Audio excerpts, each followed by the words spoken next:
Hello, welcome back to Grandpa's Workshop. I'm Loz, as usual, and it's something different.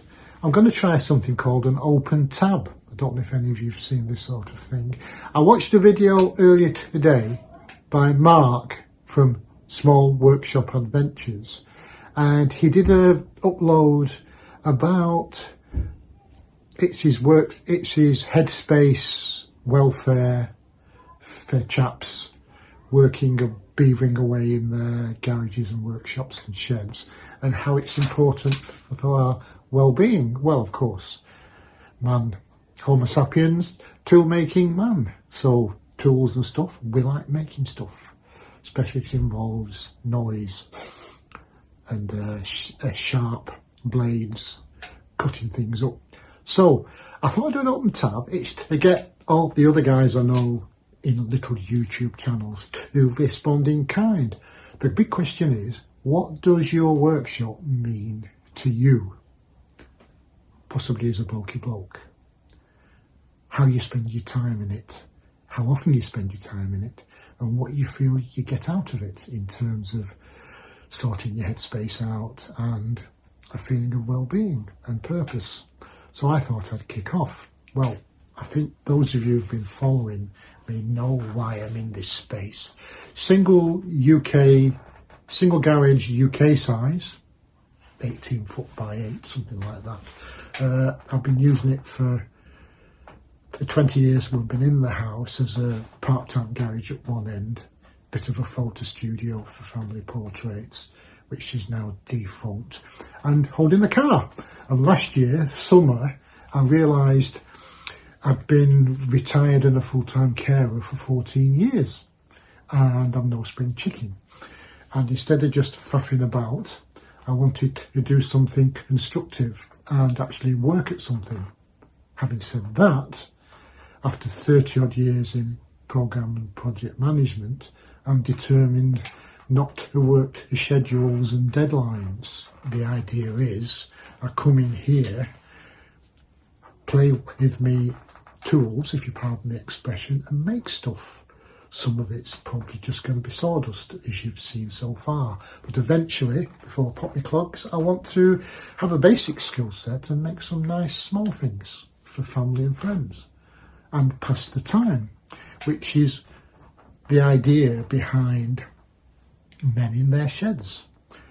We've, especially as mature guys, we've spent several decades building a family home, raising a family, waving them bye-bye and having them come back, and then waving them bye-bye and then changing the locks so they don't come back again. Is that just me? Anyway, that's that. So anyway, yeah, the idea is, as a full-time carer, things are up and down. I can have weeks where we're hardly bothered at all, and then some days where we're exhausted and it's all hands to the pumps. Nana Sue's lovely and upbeat in her head, but her mobility and her health is not so good, and as well as being completely independent and used to doing everything, she now needs help. And of course, blokes can't do stuff to the standard of our women's indoors, can we? But we try. So the workshop is half an hour a day, an hour a day in 1 or 2 sessions, just to get out of the daily routine and do something different.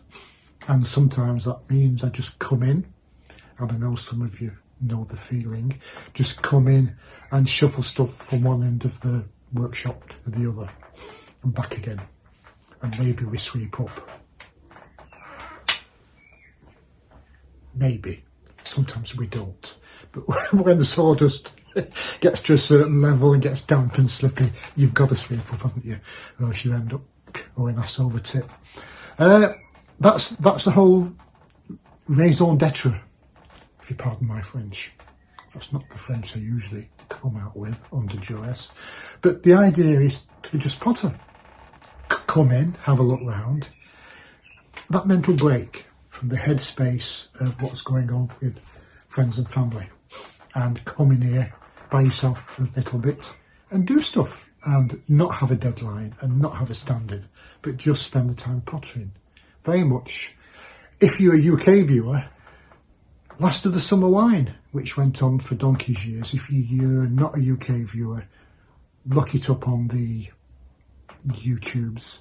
The humour might not suit you, but it's basically old codgers just wandering around a Pennine township, a bit like where I'm in, wandering around, nothing to do, busy doing nothing, as the song goes, and passing time and meeting other characters in the various villages and silly situations. But this is what blokes in our sheds do. We just potter and we make contraptions that might or might not work, and stuff that might or might not work, and hopefully some of it will last. But the important thing is, it's the journey, not the destination. It's the playing around, seeing if stuff works, instead of producing Chippendale furniture. My furniture is more chips than anything else, and usually gets swept out. You know what they say? Measure once, cut twice, chuck it in the bin, and go for some more wood.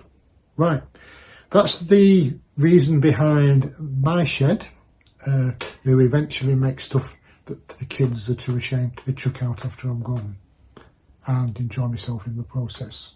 So, post up the raison d'etre behind your man space, cave, shed, whatever. I'm off for my cup of tea, another cup of Yorkshire tea. Yorkshire, I'm just on the border. They don't let me in because I'm too disreputable. I've been barred. But that's another tale. Right, I'm off for my cup of tea. You guys crack on. And I'll catch you with something more productive when I've mastered my cable shop videos. I'll see you in a bit, guys. Take care.